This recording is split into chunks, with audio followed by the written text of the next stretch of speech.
It's okay to be gay. We are different in many ways. Doesn't matter if you're a boy, girl, or somewhere in between. We all are part of one big family.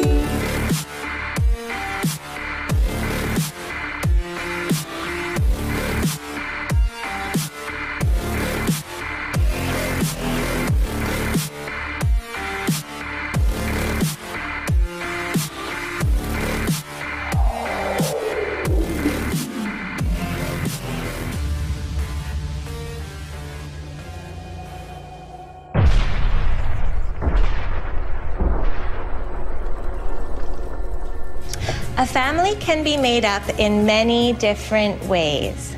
It's called SoulJa for Sexual Orientation and Gender Identification, a curriculum that teaches public school students across Canada to celebrate the homosexual lifestyle and that gender is fluid.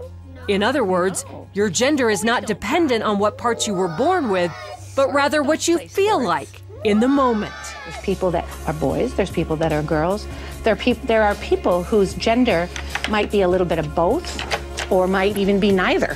Lessons include books about transgender children, such as 10,000 Dresses. The SoulJa curriculum started in British Columbia in 2016 and is quickly spreading throughout Canada. I just thought, who decided that this was okay to teach our children? And we are seeing the results of that now, because some kids are reacting very emotionally and saying, you know, and they're in fear. Will I suddenly struggle with feeling like a different gender inside of my body? Carrie Simpson of Culture Guard, another leading opponent, calls the curriculum nothing short of child abuse. All those beautiful qualities that make young girls, beautiful girls and women, are being basically vilified. The things that make our boys boys are being, taken from them. So things of equating young men to being strong protectors is something that's now evil. But Morgan Auger, a transsexual and supporter, claims it's about acceptance, not indoctrination. The idea is to teach kids that there are gay kids and there are trans kids and there are trans parents and gay parents in our society, and everybody's wanted and desired. After all, that's what our Human Rights Code says, and it's the role of schools to teach the following of our laws, right? Simpson disagrees, saying she sees SoulJa's real goal as altering our culture from a heteronormative society into one where anything goes, no boundaries, no values, no morals. It's a hedonistic cult, basically, what they're implying. Another blaring example, drag queen story time. It's happening in Canada and America, where some public schools and libraries invite drag queens, some dressed like horned demons, to read to young children. And it's a social deconstructionist agenda. They're using children, little 5-year-olds, to accomplish this. And parents are waking up and saying no. When asked about parents' rights, Auger says, well, actually, in Canada, parents' rights are limited and children's rights are put ahead. So the child has the right to be protected from the parents when the parents behave badly. Most gays, like Village resident Davey DiCarlo, support SoulJa and limiting parental rights. The change that we have to see is sometimes the parents. And the kids are doing actually really okay. This is very scary stuff. Longtime Vancouver area pastor Kevin Kavanaugh says this is far more serious than most Canadian Christians realize. Our problem is not the teachers, the educators, the administrators. This is a battle in the heavenlies. He says Satan is going after their most vulnerable, the children.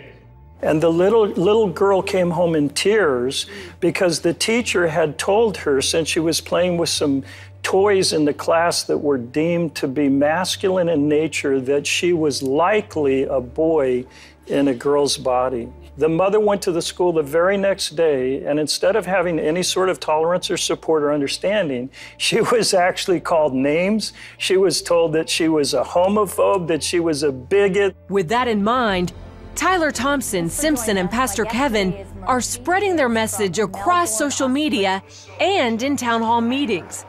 The pro-gay backlash has been fierce. And the hatred and the anger and the bullying that came against us. And the church is beginning to prepare for what it takes to fight for our kids. Mississippi's freedom of conscience law can remain on the books after the U.S. Supreme Court declined to hear a challenge. The law protects 3 beliefs. Marriage happens only between a man and a woman. Sex should only take place in that kind of marriage, and a person's gender is decided at birth and cannot be changed. Mississippi passed the law in response to gay marriage. Critics say it allows people to discriminate against gay and transgender people. Legal challenges kept the law from being implemented until last year, when a federal appeals court found the challengers of the law did not prove they were harmed by it. A UK council leader is calling for streets to be cleared of beggars prior to the royal wedding. Prince Harry and Meghan Markle are set to marry May 19th at Windsor Castle. However, Simon Dudley, the council leader of the Royal Borough of Windsor, doesn't think the town is up to standard when it comes to hosting the wedding. On Tuesday, January 2nd, Dudley wrote a letter to the local police commissioner asking him to take action against homeless people. He said begging is creating a hostile atmosphere and, quote, "In the Royal Borough, we believe homelessness is completely unacceptable." It's the most talked about class in Southwest Florida and maybe the country. Since it was first announced, people from coast to coast have been reacting to Dr. Ted Thornhill's course titled White Racism. Individuals started posting on social media all types of vile statements, wishing ill will towards me and my family, referring to me with racial epithets. But after months of debate and hype online, the class will be in session for the first time tomorrow morning. And despite the threats, Thornhill says he's not backing down. The course needs to be taught, and so that's what's going to happen. Already, university officials are preparing for, quote, any possible distractions. Thornhill says they plan to have uniformed police officers on site. I, along with others, thought it was a prudent decision given the nature of some of the things that were said online and directed toward me, as well as that a couple of students who were enrolled in the course expressed concern about issues of safety and security. I think it's a good precaution. If they chose a different name, maybe they wouldn't need police. But, I mean, you chose that name, now you gotta take that route. Still, students we talked to say they think the class should go on. It's important that we talk about these issues, especially because we've had these issues on campus. I think the name is a little controversial, but take the class and see what it's about before you judge it. After the clock struck midnight in Australia Tuesday, January 9th, lovers said "I do" as the country's preventions on same-sex marriage expired. Australia's marriage equality law passed last month after a survey of 61.6% of Australians said they support gay marriage. The voting was non-binding, however it encouraged legislators to pass the legislation. Couples could apply to waive the month waiting period until the law went into effect. For example, some people got married before the official date due to reasons like terminal illness and relatives booking in advance. Tuesday, however, marked the official first date same-sex couples could marry without applying for a waiver. And local media covered many couples tying the knot minutes into the day. Australia now defines marriage as the union of two people. Previously, the term defined it to be only between a man and a woman. A second Republican lawmaker has committed suicide after being accused of sexual assault. Brandon Hickson's death comes a month after the Kentucky lawmaker and Pastor Dan Johnson killed himself over allegations of sexual assault. Hickson died of a self-inflicted gunshot wound to the head Tuesday morning. The former Idaho state lawmaker stepped down from office in October after a criminal investigation began into the matter. According to the Idaho Statesman, charges were never brought against Hickson because the alleged victim was not able to provide enough details. What are you doing? Just minutes after telling the Vermilion Parish School Board that teachers are scared of speaking out, Daisha Hargrave was arrested. Sir, hold on! I am way smaller than you!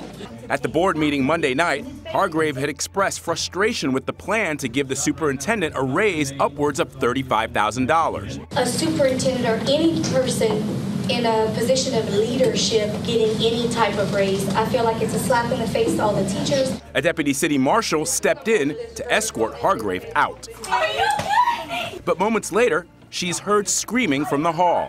Superintendent Jerome Pio is not commenting on Hargrave's arrest, but is defending his raise. It was time that we brought to the board a salary that was commensurate with what superintendents are making. Since 2012, Pio has been making around $110,000 a year.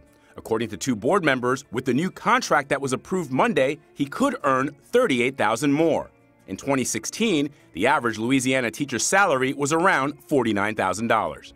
Board member Laura LaBeouf says teachers in the district haven't had a raise in a decade and called the treatment of Hargrave disgusting.